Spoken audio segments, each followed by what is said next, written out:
പരിശുദ്ധ അമ്മ പ്രത്യക്ഷപ്പെട്ട ഈ അൾത്താരയിൽ വന്ന് നിൽക്കുവാൻ പരിശുദ്ധ അമ്മയെ അനുവദിച്ചതിനോർത്ത് ഞാൻ നന്ദി പറയുന്നു. ഞാൻ കണ്ണൂരിൽ നിന്ന് പരിയാരം എന്ന സ്ഥലത്തു നിന്ന് വരുന്നു. ബക്കള ഇടവക. എൻ്റെ പേര് നീന ഫെലിക്സ്. 28/6/2028 ഞാൻ ഉടമ്പടി എടുത്തത്.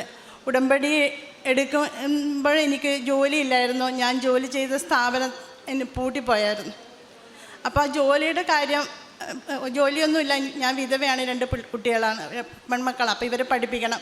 അപ്പോൾ പരിശുദ്ധ അമ്മയോട് ഞാൻ പറഞ്ഞു, അമ്മേ ജോലിയില്ലാതെ ഞാൻ എന്ത് ചെയ്യും, മക്കളെ എങ്ങനെ പഠിപ്പിക്കും?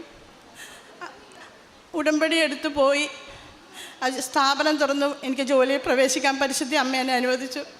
അതുപോലെ തന്നെ 28/6/2022 ഞാൻ ഉടമ്പടി എടുത്തു. അതിനുശേഷം എനിക്കൊരു വയറുവേദന വന്നു. വയറുവേദന വന്നപ്പോൾ ഡോക്ടറെ അടുത്ത് ഒരു 6 ഡോക്ടറെ ഞാൻ മാറി മാറി കാണിച്ചു. എല്ലാവരും പറഞ്ഞു അതൊരു ഗ്രോത്താണ്, അത് ക്യാൻസർ ആയിരിക്കാൻ സാധ്യതയെന്ന്.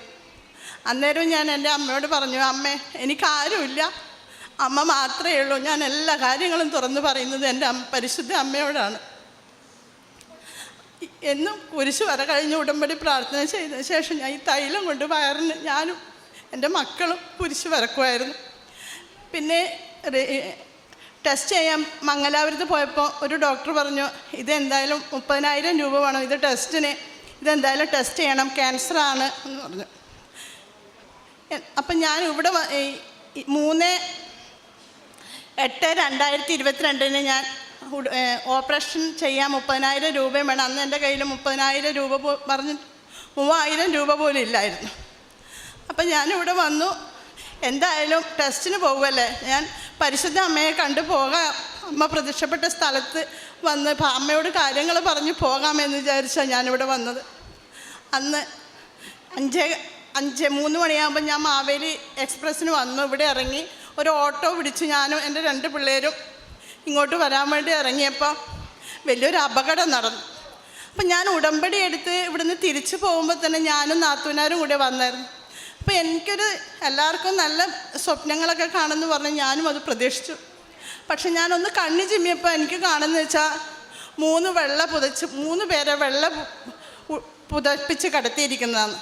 എനിക്ക് ഈ വിഷമം എൻ്റെ മക്കളോടും പറയാൻ പറ്റുന്നില്ല, നാത്തൂനാരോടും പറയാൻ പറ്റുന്നില്ല. ഞാനിതിങ്ങനെ മനസ്സിൽ കൊണ്ട് നടക്കും. എൻ്റെ അമ്മയോട് പറയും, അമ്മേ മാതാവേ നീ അറിയാതെ ഒന്നും നടക്കുന്നില്ലല്ലോ എന്ന്. അപ്പം അങ്ങനെ ഞങ്ങൾ ഇവിടെ വന്നു. രാവിലെ 5:19 കൃത്യസമയം പറഞ്ഞ ആ സഹോദരൻ വണ്ടി ഇങ്ങനെ ടേൺ ചെയ്ത് വന്നു. എന്താ ഞങ്ങളെ ഇടിച്ചെന്നോ എങ്ങനെയാണെന്നും പറയാൻ പറ്റില്ല. ഞങ്ങൾ 3 പേരും ആ വണ്ടിക്കകത്ത്. എല്ലാവരും ഒന്ന് അറിഞ്ഞു കാണും, അമ്മ മാതാവ് എങ്ങനെ രൂപക്കൂടിലിരിക്കുന്നോ ഇതുപോലെ ഞങ്ങൾ അതിനകത്ത്. ഡ്രൈവർ ആ സഹോദരൻ അപ്പം തന്നെ മരിച്ചുപോയി. ഇത്രയും വലിയൊരു അപകടത്തിൽ നിന്ന് ഞങ്ങളെ കാത്തു രക്ഷിക്കാൻ ഞങ്ങൾ പാപികളാണ്. പക്ഷെ പരിശുദ്ധ അമ്മ ഞങ്ങളെ കാത്ത് സംരക്ഷിച്ചു. അമ്മയ്ക്കും തിരുക്കുമാരനും കോടാനുകോടി നന്ദി. അതുപോലെ ഞാൻ ഈ ടെസ്റ്റ് പിന്നെ ഇതൊക്കെ കഴിഞ്ഞ് ഞാൻ വീണ്ടും എനിക്ക് വേദന കൊണ്ട് ഡോക്ടറെ അടുത്ത് പോയപ്പോൾ ഡോക്ടർ ഒരു പ്രൊഫസറായിരുന്നു മംഗലാപുരത്ത്.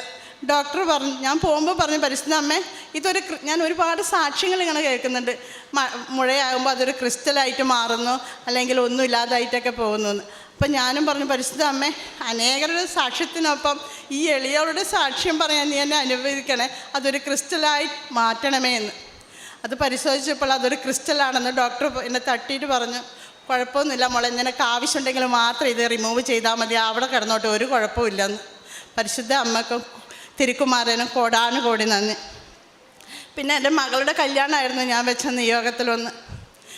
അപ്പം കല്യാണത്തിൻ്റെ കാര്യമൊക്കെ ശരിയായപ്പോൾ എൻ്റെ വീട് പണി പൂർത്തിയായില്ല.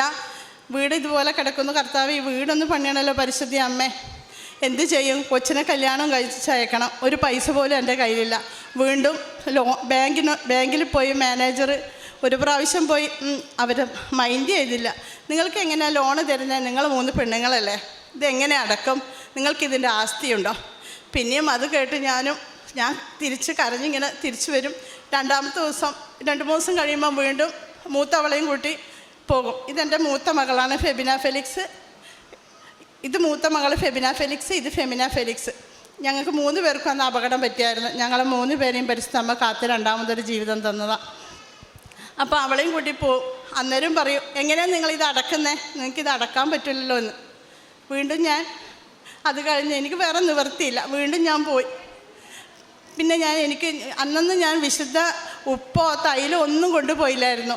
പിന്നെ ഞാൻ പോകുമ്പം വിശുദ്ധ ഉപ്പെടുത്ത് ഞാൻ ഇച്ചിരി കൊണ്ടുപോയി ആ മേശപ്പുറത്തൊന്ന് വെച്ചു. അപ്പം തന്നെ മാനേജറുടെ മനം പരിശുദ്ധ അമ്മ ബാക്കി എല്ലാ കാര്യങ്ങളും നടത്തി. ഇന്ന് ഞാൻ ലോൺ അടക്കാൻ അതേ മാനേജർ തന്നെ എന്നോട് പറയും, ഇങ്ങോട്ട് വിളിച്ച് പറയും, നീന ലോണിൻ്റെ ദിവസമായല്ലോ, നിൻ്റെ കയ്യിൽ പൈസ ഇല്ലേ? എന്നാൽ ഞാൻ അടച്ചേക്കാം, നീ ശമ്പളം കിട്ടുമ്പോൾ എനിക്ക് തന്നാൽ മതി. എന്തൊരു വലിയ അത്ഭുതമാണെന്ന് എനിക്ക് തന്നെ പറയാൻ പറ്റില്ല എൻ്റെ അമ്മ എന്നോട് കാണിച്ചത്.